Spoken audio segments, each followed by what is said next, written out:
አሜን።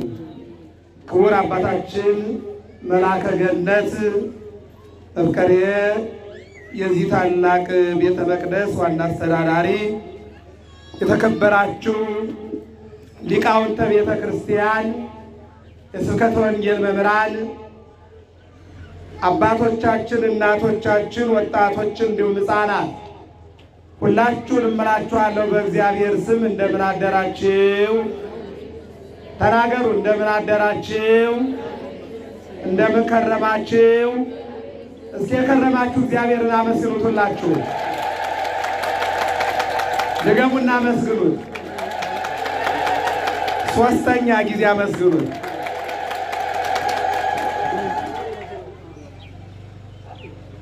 እግዚአብሔር የጊዜ ባለቤት ነውና ክረምቱን አሳልፈን በጋው ላይ እንድንገናኝ ያደረገ ስሙ ለዘላለም የከበረና የተመሰገነ ይሁን።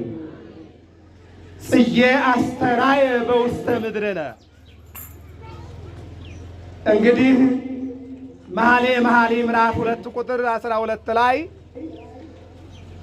በዚህ ጥበበኛው ሰሎሞን በተናገረው ኃይለ ቃል ላይ ተነስተን እንነጋገራለን። ቆረጥ ቆረጥ የሚል ነገር እናያለን። የሚቆራረጠው የመብራት ችግር እንደሆነ የቃለ እግዚአብሔሩ ችግር እንዳልሆነ አምናችሁ እግዚአብሔር የሚናገረውን ኃይለ ቃል መብራት ስላለ ስለሌለም አይደለም። ከመጣን እንማማራለን። ሁላችሁም ወደዚህ ቀረብ ብላችሁ ለመማማር ሞክሩ። እግዚአብሔር አምላክ እንዲያስተምረን መልካም ፈቃዱ ይሆንልን። እስኪ ሁላችሁም ተናገሩ። አበቦች በሉ በምድር ታዩ። እስኪ ተናገሩት። አበቦች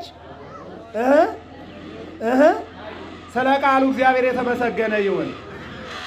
ይህንን ቃል የተናገረው ጥበበኛው ሰሎሞን ነው።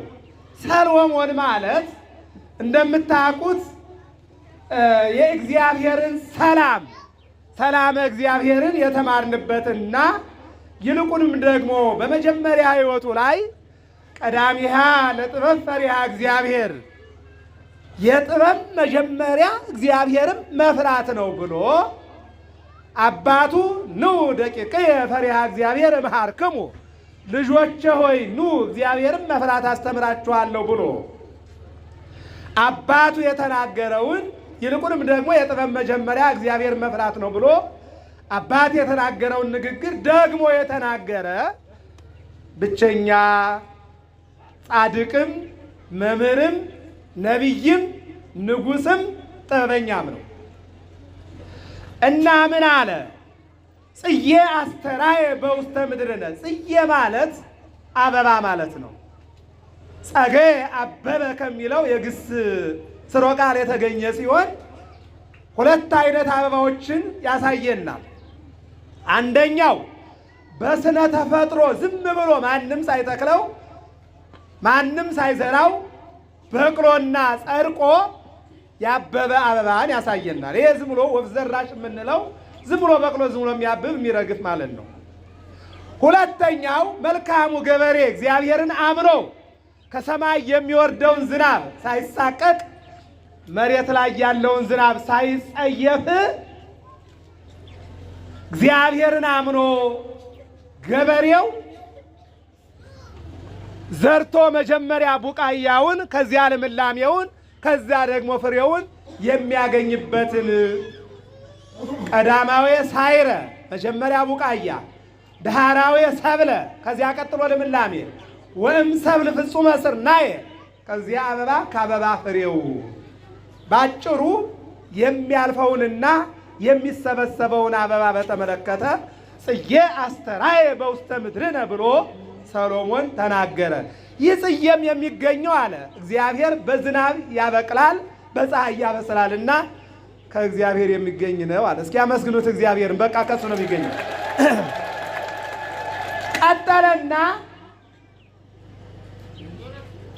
ሀለፈ ክረምት ብሎ ደግሞ ክረምቱ ማለፉን እንደገና ደግሞ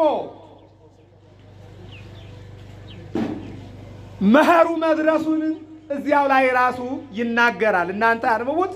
እኔ ግን ወደ ወንጌሉ አገልግሎት ያሉኝን አመጣጥኜ ለመሄድ ሙሉን አላለበውም። ባጭሩ ምን ይላል? ጽጌ አስተራየ በውስተ ምድርነ። ቀጥሎ ደግሞ ወበለስ አውስሐ ጸርጸ ብሎ በለስ ደግሞ ሁሉን ቅጠል ወክሎ ፍሬ አፈራ ብሎ ያመጣዋል። ከዚያ ይቀጥልና እስመናሁ ሀለፈ ክረምት ወዝናም ገባ ለሊሁ ይላል። እነሆ ክረምቱ አለፈ፣ በክረምቱም ደግሞ ዝናሙም ደግሞ አልፎ ሄደ ይልና አሁን ላይ ክረምቱ እያለፈ በጋ መምጣቱን ይናገራል ሰሎሞን ማለት ነው። ይህን በአንድ ነገር እንየው። 9 ወር በጋ፣ 3 ወር ክረምት። እስኪ ስንት አልኳችሁ ንገሩኝ? 9 ወር 3 ወር ክረምት። ከሰኔ 26 እስከ መስከረም 25 ያለው ክረምት ይባላል ባጭሩ። ይሄ ዘመነ ክረምት ይባላል።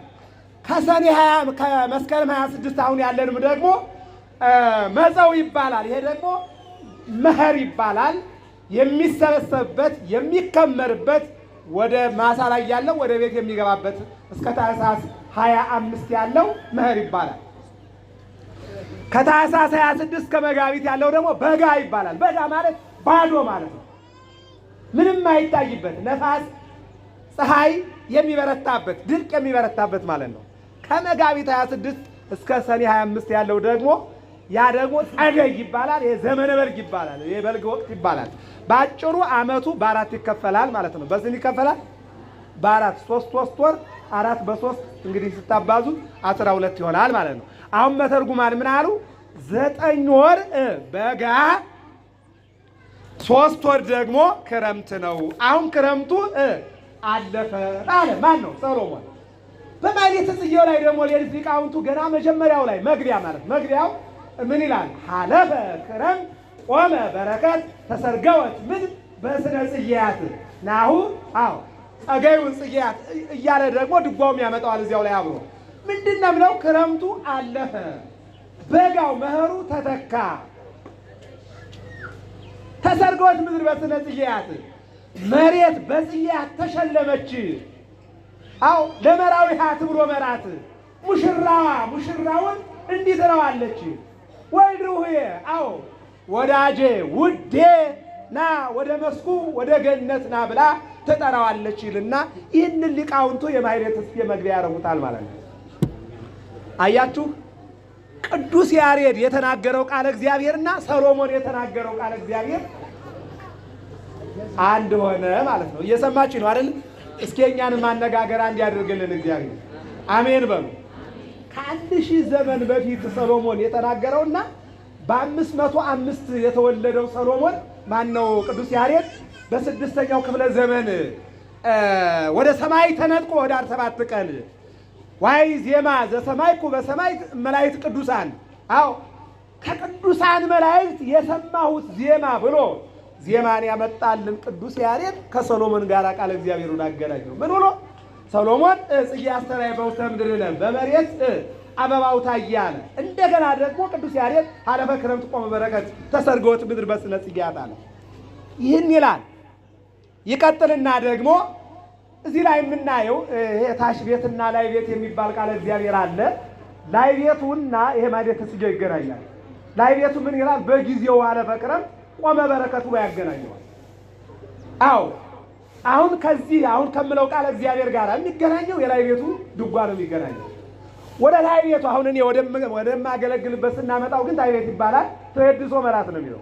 ተወድሶ መራት ማለት ደግሞ ከምኑ ጋር ይገናኛል? ለመራዊሃት ብሎ መራት ወልድሁዬ ወደ ውስተ ገነት እዚህ ጋር ይገናኛል። አሁን ወቅቱ የእመቤታችን ወቅት ስለሆነ ከልጇ ከወዳጇ ጋር ይህም ያው ነው ቃለ እግዚአብሔሩ አንድ ነው።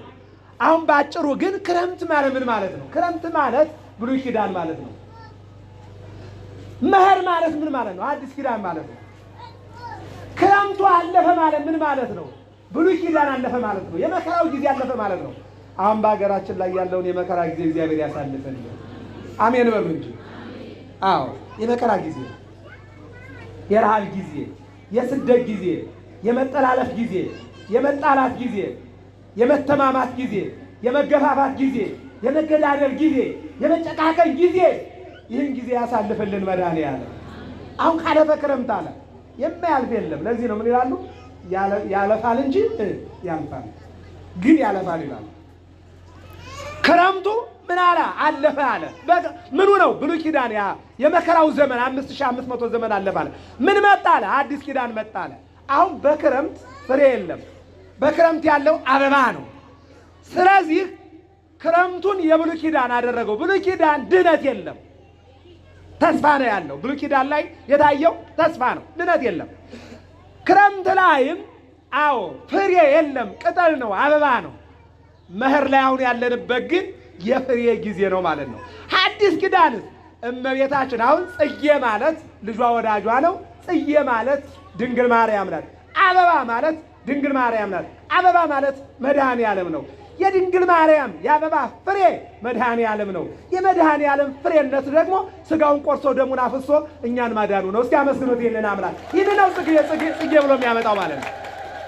አዎ ይህንን ካልኳችሁ አሁን ጽጌ ማለት ሰሎሞን አበባ በመሬት ላይ ያለ ቅጠል ያመጣው አበባ ያፈራውን ፍሬ ሲያመለክት፣ እንደገና ደግሞ ክረምቱ አለፈ ማለት ብሉይ ኪዳን አለፈ። መኸር ማለት ደግሞ ሐዲስ ኪዳን ከሆነ ጽጌ ማለት ድንግል ማርያም ከሆነች ጽጌ ማለት መድኃኔ ዓለም ከሆነ እንዘ ተሐቅፊዮ ለሕፃንኪ ጽጌ ጻዕዳ ወቀይሕ ይልና አባ ጽጌ ድንግል ደግሞ ያመጣዋል። ደግሞ ይህንን ምን ይላል? ልጅሽ ይላል ነጭም ነው ቀይም ነው አለ። እስኪ ተናገሩ ልጅሽ በሉ። አረ ተናገሩ በማርያም ልጅሽ በሉ። ነጭም ነው ቀይ ነው። አያችሁ፣ ጻዕዳ በመለኮቱ ወቀይሕ በትስብእቱ ይለዋል። አዎ ጻዕዳ በመለኮቱ በደብረ ታቦር ዘኢይክል መሐቢል አይጻይድወቶ ወአልባሲሁኒ ኮነ ጻዕዳ ከመ በረድ ይለዋል። በዚያ በደብረ ታቦር ከበረዶ የበለጠ የነጣ ሆነና ልብሱ ሐዋርያትም ነቢያትም ማየት አልቻሉም፣ ወደቁ ይላል። ቀይ በትስብእቱ ማለት ደግሞ መኑ ውእቱ ዝንቱ ዘወፃ እምኤዶምያስ ኢሳይያስ ከ600 ዘመን በፊት ምን አለ? ቀይ ልብስ ለብሶ ከኤዶምያስ ከገሊላ የወጣ ይህ ማን ነው ይልና ነቢይ ይጠይቃል። መንፈስ ቅዱስ ደግሞ ሲመልስ ምን አለ? መንፈስ ቅዱስ ደግሞ ሲመልስ ቀይ አልባሳ ዘንባሶር ቀይ የተባለ የድንግል ማርያም ስጋ ነው። ኤዶምያስ የተባለችው ገሊላ ናት። ወጣ ማለት ተወለደ ነው። ቀይ የተባለው ደግሞ መድኃኔ ዓለም ነው አለና ተረጎመው። ክብርና ምስጋና ለመድኃኔ ዓለም ይሁን ነው የሚነግረን ማለት ነው። ስለዚህ አሁን ያለንበት ዘመን ዘመነ ጽጌ ማለት ይህንን የሚተረጉም ሲሆን ምንድነው የሚለን? አበቦች በምድር ላይ ተገለጡ። ጽጌ ማለት አበባ ማለት ነው። ጽጌ ማለት ድንግል ማርያም ማለት ነው። ጽጌ ማለት መድኃኔ ዓለም ኢየሱስ ክርስቶስ ማለት ነው። ይቀጥልና ናሁ አስተራየ ጽጌ ይለናል። ይሄ በሰላሙ ላይ ድጓው ሲዘጋ ደግሞ ናሁ አስተራየ ጽጌ እነሆ አበባው አሁን ታየ ይለናል። አሁን ታየ ማለት ደግሞ መድኃኔ ዓለም በቤተልሔም ተወልዶ ቤተልሔም ስትወርዱ በእናቱ እቅፍ ታገኙታላችሁ። ቀራንዮ ላይ ደግሞ እነሆ በመስቀል ላይ ተሰቅሎ ስጋውን ቆርሶ ደሙን አፍሶ ዓለምን ሲያድን ታገኙታላችሁ። እስኪ አመስግኑት ይህንን አምላክ። ይህንን ነው ናሁ አስተራየ ጽጌ የሚለው ማለት ነው። ይቀጥልና ደግሞ ምንድን ነው የሚለው? ሰሎሞን ጥቀ ይለብሰ ከመሃዱ እምሉ ይላል። ቅጠሎች የለበሱትን ልብስ ሰሎሞን ብዙ ሸማኔዎች፣ እንደውም ትርጓሜው 600 ሸማኔዎች ነበሩት ይላል።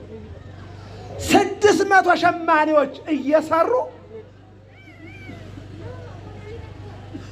የአንዷን ቅጠል እንኳን መዓዛ አልነበረውም የሰሎሞን ልብስ ይላል። እኛ እኮ ስንት ሽቶ እኮ ተቀባብተን ነው እኮ የኛ ልብስ እኮ ጠረኑ የሚያምረው አይደል? አያችሁ፣ እስቲ ወደ አንዱ ቅጠል ጠጋ በሉ፣ ያለው መዓዛ ያለው ሽታ እስኪ አመስግኑት እግዚአብሔርን። አያችሁት?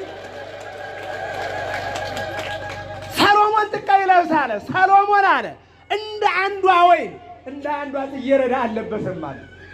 በሁለት ነገር ይተረጉመዋል ትርጓሜው ይልን። አንደኛ ሰሎሞን የለበሰው ልብስ ሰራተኛ የደከመበት ብር የወጣበት የተደከመበት ነው። ለዚያውም ደግሞ ማግ ነው፣ ያው ጨርቅ ነው። እነዚህ አበባዎች ግን የሚያብቡት በስነ ተፈጥሮ እግዚአብሔር በሰጣቸው ጸጋ ነው አለ። ክብርና ምስጋና ለመድኃኒዓለም ይሁን። ይህን ነው የሚናገረው። አዎ ስለዚህ አሁን ያለንበት ማህሌተ ጽጌ ይባላል የሚቆመው። ማህሌት ማለት ሀለየ አመሰገነ፣ ማህሌት ምስጋና፣ መሐሌ ማለት የምስጋና ምስጋና። አዎ ስለዚህ ምንድነው የአበቦች ምስጋና ይላል። ማህሌተ ጽጌ ማለት የአበቦች ምስጋና። አበቦች ፈንድቀው በተራራው በሜዳው እግዚአብሔርን ያመሰግናሉ። እስኪ አመስግኑት እናንተም እግዚአብሔር። የአበቦች ምስጋና እናንተ አሁን እኛ ብናመሰግን ወኩሉ ዘተፈጥረ ለመፍቀደ ነባቢያ ወእምኔሆሙ ለምህሮ ወእምኔሆሙ ለተገብሮ እግዚአብሔር የፈጠረው ፍጥረት እግዚአብሔር እንዲያመሰግን ነው ይላል። እኛ ብናመሰግነው ምን ያስደንቃል? የተፈጠርንበት ስለሆነ። የሚያስደንቀው ግን እነዚህ ቅጠሎች እግዚአብሔርን ማመስገናቸው ነው። እነሱ ማመስገናቸው የሚያስደንቀው እሱ ነው ማለት ነው። ይመናል እግዚአብሔር እንድናመሰግን ያደረገና አምላካችን ስሙ ለዘላለም የተመሰገነ ይሁን። አዎ ስለዚህ በአጭሩ አሁን ማህሌተ ጽጌ ማለት የአበቦች ማህሌት ከመስከረም 26 እስከ ህዳር 5 40 ቀን። ስንት ቀን ንገሩኝ? ስንት ቀን? 40 ቀን ነው። ይሄ ምስጋና 40 ቀን ነው። 40ውን ቀን በተለያየ ቀን ምስጋና አለ። በቅዱሳን፣ በመላእክት፣ በጻድቃን፣ በሰማዕታት በተሰየሙት ዕለታት ዛሬ ለምሳሌ አሁን ጥቅምት 2 ቀን ነው። ጥቅምት 2 ቀን ሐዋርያት ናቸው። ማርያም ለጴጥሮስ ጽላሎቱ ወለጳውሎስ ሰበኑ ብኪ ምውታን ሕያዋን ኮኑ ወሐዋርያት ይችናት ዋናው አይደል?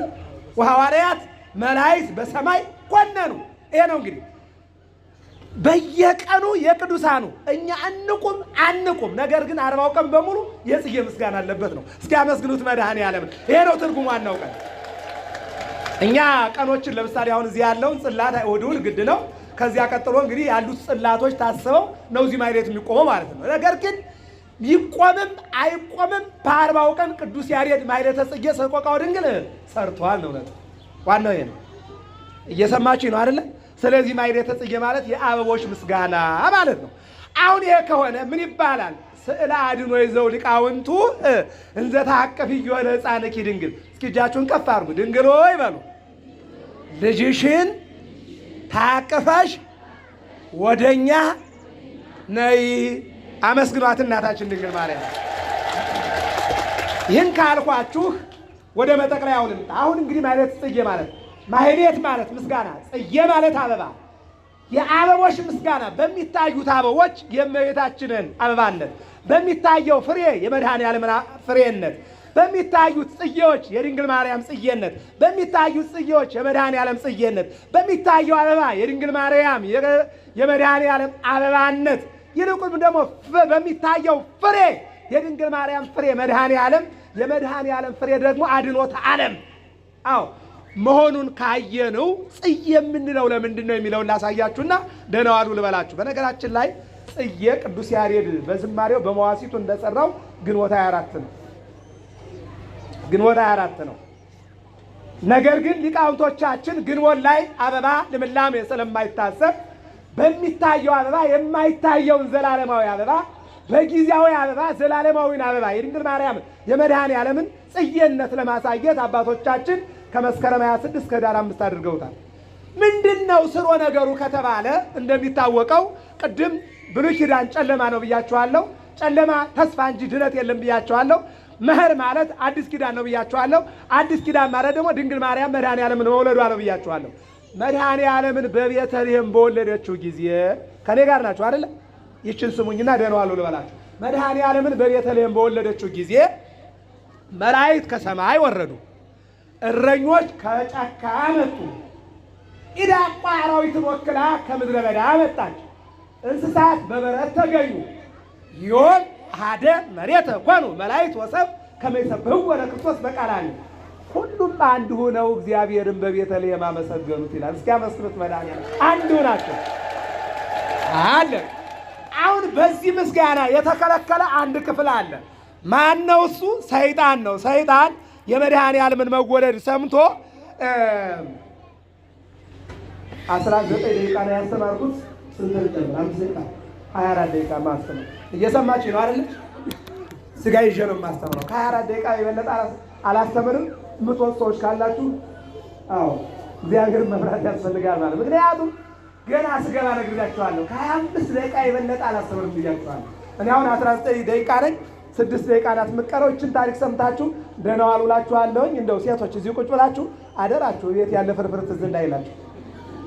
እየሰማችሁ ነው አይደል? ወንዶችም እንደው ባልትና ውድሩ ትዝ እንዳይላችሁ አደራ በማለት ይህን ታሪክ ስሙልኝና ደህና ዋሉ እንበላችሁ። እየሰማችሁ ነው አይደል? እግዚአብሔር ከሁላችን ጋር ይሁን።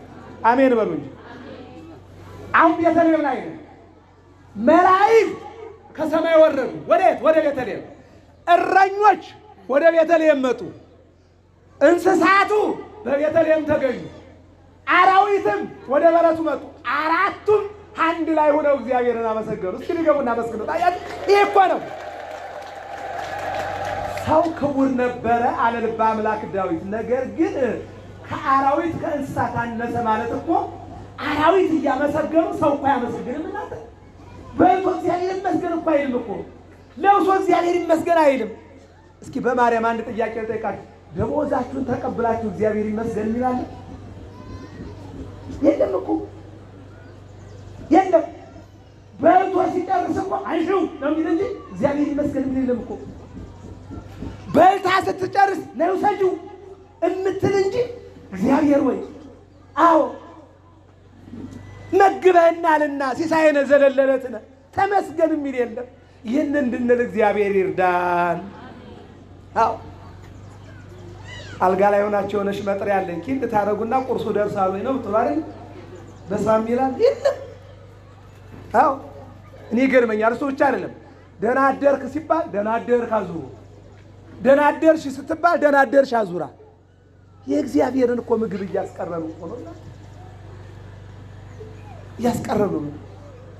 አዎ ዶሮ ሲጮህ እዚያ ጋር ኩኩሉ ሲል እዚህ ያለው ኩኩሉ ይላል።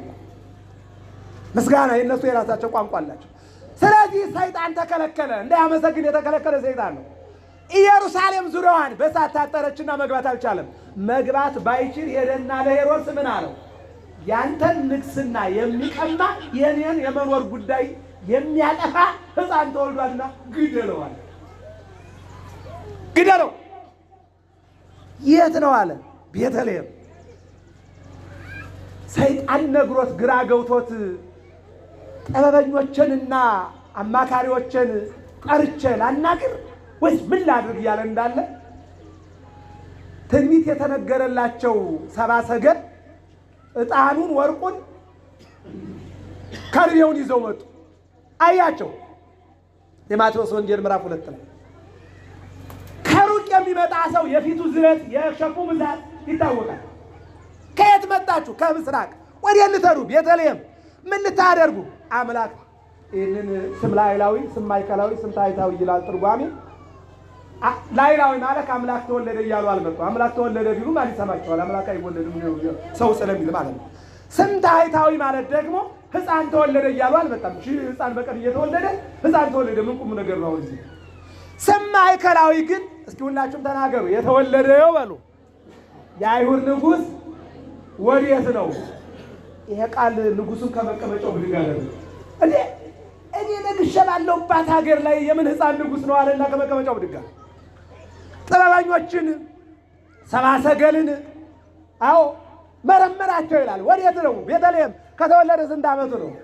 እኛ በኮከብ ተነግሮን እየሄድን ያለነው ዓመተ ምሕረቱን የምናውቀው ነገር ከተነሳን ግን ይኸው እነሆ 3 ዓመታችን ሆኗል። እየተጓዝን ያለነው የተወለደበትን ሰዓትና ጊዜ ግን ስንደርስ ብቻ ነው የምናውቀው አሉና እግዚአብሔር የነገራቸውን ነገር ብቻ ተናገሩ። ሂዱና ስገዱና አቅርቡለት መባውን፣ ከዚያ ስትመለሱ ንገሩኝ እኔም አቀርብለታለሁ አለ። እሺ አሉ። ሄዱ። አንቀጸ ብርሃን የተባለው ድርሰት እንዲህ ይላል። ወውሃ ቢሁ ይላል። ሕፃን ወዳለበት ገቡ። ወቆሙ ቅድሜሁ፣ ፊቱ ላይ ቆሙ። ወሰገዱ ሎቱ፣ ሰገዱለት። አዎ ዋርሃው መዛግብቲሆሙ፣ ሻንጣቸውን ከፈቱ። ወአብኡ ሎቱ አማሁ ወርቀ ከርቤ ወስኢነ፣ ያመጡትን ስጦታ ወርቁንና ዕጣኑን ከርቤውን ለመድኃኔዓለም ሰጡት። እስኪ አመስግኑት መድኃኔዓለም። ይሄ ነው ጽጌ ማለት። አዎ ሰጡት። ሰግደው መባቸውን አቅርበው በዚያ መንገድ ሊመለሱ ሲሉ በዚያማ ሕፃኑን የሚፈልገው ንጉሥ አለና ይገለዋልና በሌላ መንገድ ሂዱ። አዎ ቤተክርስቲያናችን ታቦታት እዚህ ከወጡ በዚህ የምንመልስበት ከዚያ የተገኘ ነው ብለዋል ሊቃውንቱ። ባጭሩ ግን በሌላ መንገድ ሄዱ። ሲጠብቅ ቀሩበት። ጠበኞችን ሰበሰበና እንደተወለደ ያው ሰይጣን ነገራቸው፣ ነገሩት። የሚገርማችሁ ነገር ሕፃኑን ሊገል ስለስሎ ሲነሳ አዎ የማቴዎስ ወንጌል ምዕራፍ 2 ላይ ስታነቡ የእግዚአብሔር መልአክ ቅዱስ ገብርኤል መጣና ተንስ ንሳ ሕፃነ ወእሞ ወጉየ ብሔረ ግብፅ ነው። ተነሳና ሕፃኑንና እናቱን ይዘህ ወደ ግብፅ ሽሽ አለ። ምስጢሩን አልነገራትም። ተነሺ ትንቢት አለና እንድንሰደድም ግብፅ ጸጓይኩ ወለወልደ ለክብረ ቅዱሳን ለወንጌል ሩቅ አይደለችም፣ ቅርብ ስለሆነ ስለምታውቀው ትንቢቱ ደርሷል፣ ልንሰደድ ነውና ተነሽ ሕፃኑን ያዣለና እመቤታችን ይዞ አረጋዊ ዮሴፍ ስደቱን ጀመረ ነው የምላችሁ። እንግዲህ ገና 4 ጽጌ ስላለ ዘንድሮ በነገራችን ላይ ጽጌ 5ቱም ጥቅምት ላይ ነው። 2 9 16 23 30 5 ነው። 5ቱም ጥቅምት ላይ ነው ያለው። በተለያዩ መምህራን ስለምትማሩት አሁን በስደቱ ላይ የደረሱባትን 4 ነገሮች ልንገራችሁና ይብቃኝ። ስደት የመልክዓ ምድር ጉዳይ አይደለም። ስደት ጎጂ ነው። ስደት አስከፊ ነው። ስደት መከራ ነው። ህዝባችን ከስደት ይሰውርልን መድኃኔዓለም አሜን በሉ። እንኳን ወደ አረብ ሀገር እንኳን ወደ አውሮፓ መሰደድ ከአዲስ አበባ ወደ ደብረ ዘይት መሰደድ መከራ ነው። በራሱ አስከፊ ነው ስደት። ምክንያቱም ለመሰደድ ምንጩ ወይ ሰው ገሎ ሊሆን ይችላል፣ ወይ ተርቦ ሊሆን ይችላል፣ ወይ አጦ ሊሆን ይችላል፣ ወይ ተከፍቶ ሊሆን ይችላል፣ ወይ ሰው ገፍቶት ሊሆን ይችላል፣ ወይ ፖለቲካ ሊሆን በተለያየ መልኩ ሊሆን ይችላል። ስደት 3 ነገርን ያመለክታል። አንደኛው የፖለቲካ ስደት፣ ሁለተኛው ደግሞ የሃይማኖት ስደት፣ ሶስተኛው ደግሞ የረሃብ ስደት ነው። ጌታ የፖለቲካ ስደት ነው። ምንድነው ፖለቲካው? ንጉሥ ሊሆንብኝ ነው ብሎ ነው ያሳደደው ማለት ነው። የሃይማኖት ስደት ማለት የኛ የምንሰደደው ከአንድ ወደ አንዱ የምንሰደደው ነው። የረሃብ ስደት ማለት አጦ የሚበሉት አጦ ምግብ ወዳለበት እንደና አብርሃም ተሰዶ መሄድ ነው ማለት ነው። ከዚህ ሁላችንንም እግዚአብሔር ይሰውረን። ስለዚህ ተሰደደች ነው። ብፁዓን ለይሰደዱ በእንተ ጽድቅ፣ ስለ ጽድቅ እንድንሰደድ እግዚአብሔር ሁላችንን ይርዳል። ስለዚህ 4ቱ ምንድናቸው ካላችሁኝ፣ አንደኛው እየተሰደዱ እንዳሉ ዮሳ የሚባል የዮሴፍ ልጅ የሄሮድስን ሰራዊት እንደ ሰማይ ከዋክብት እንደ ምድር አሸዋ ምድረ በዳው መንገዱን ሞልቶ እየመጣ አይቶት ነበርና፣ አዎ እንደ ኃያል ይለዋል ሩጦ እንዲደርስባቸው እግዚአብሔር ጉልበት ሰጠውና ዛፍ ስር ቁጭ ብላ ልጇን እያጠባች እንዳለ ሕፃኑን የሚገለው ንጉሥ አጠገባችሁ ደርሶ እንዴት ትቀመጫለሽ ትቀመጣላችሁ ብሎ ሲነግራት እምሄሮድስ ነአዊ እመእያም ሰጥኩ ወለምንት ዜም ሀገሬ ወጻይኩ፣ ከሄሮድስ ልጅን ካላዳንኩት ከሀገሬ ለምን ወጣሁ አለችና ምርር ብላ አለቀሰች። አዘክሪ የሚለን ይህ ነው። አንደኛው አለቀሰች። ሁለተኛው ጥጦስና ዳክርስ የሚባሉ ወንበዴዎች እየተጓዘች በበረሃ በግብፅ በረሃ ላይ የቀኑ ፀሐይ የሌሊቱ ጨለማ እየተበራረቀባት ስትጓዝ ጦንቻቸው የፈረጠመ ሰውነታቸው የከበደ የበረሃ ወንበዴዎች ሽፍቶች ፊቷ ላይ ቆሙ። ወይኔ ልጅ አላዳንኩም፣ እኔ እኮ ይዤ ሸሽቼ ማድን መስሎኝ ነበር። ሞት በበረሃ ነው ማለት ነው አለችና በስቅስቅ ብላ አለቀሰች። ዛሬም ብዙ እናቶች በየጸበሉ በየሆስፒታሉ ልጃቸው ታሞባቸው መድኃኒቱ ከልጁ ጋር አልግባባ ሲል የጸበሉ መድኃኒት በልጁ ሲዘገይበት አው ምርር ብለው የሚያለቅሱ እናቶች አሉና በሀገራችን ላይ በየሆስፒታሉ በየጸበሉ መዳንን የሚፈልጉ ወገኖቻችንን መድኃኔዓለም ይፈውስልን። አሜን በሉ። አይከፈልበትም። አሜን በሉ። እስቲ እግዚአብሔር ይፈውስልን፣ የተሰደዱትን ይመልስልን፣ ያዘኑትን ያጽናናልን፣ የሞቱትን በጽድቁ እግዚአብሔር አምላክ በቅዱሳን ቦታ ያሳርፍልን። ሁለተኛው ይሄ ነው። ሶስተኛው ሰብአ ሰገል ያመጡለት ልዩ ወርቅና ልዩ ልብስ ነበር። ያንን ቢወስዱባት ቢጠፋት ምርር ብላ አለቀሰች። አራተኛውና የመጨረሻው እናንተው በቦርሳችሁ 1 ሚሊዮን ብር ተሸክማችሁ ብትራቡ አይደንቅም። ምክንያቱም ብር እንጂ ሆቴልን አይወክልምና። ሆቴል ካላገኛችሁ ብር አይቆረጠም። የሚበላ ሆቴል ሲገባ ነው። የእመቤታችን የሚያሳዝናችሁ ህብስተ ሕይወት ዘወረደም ሰማያት ከሰማይ የወረደውን እስራኤልን 600 ሺህ እስራኤላውያንን በምድረ በዳ የመገበ በአዲስ ኪዳን በ2 ዓሣ በ5 እንጀራ 5000 ሕዝብ መግቦ 12 ሞሰብ እንዲነሳ ያደረገ አምላክ እሱን ተሸክማ ተራበች ነው የምላችሁ።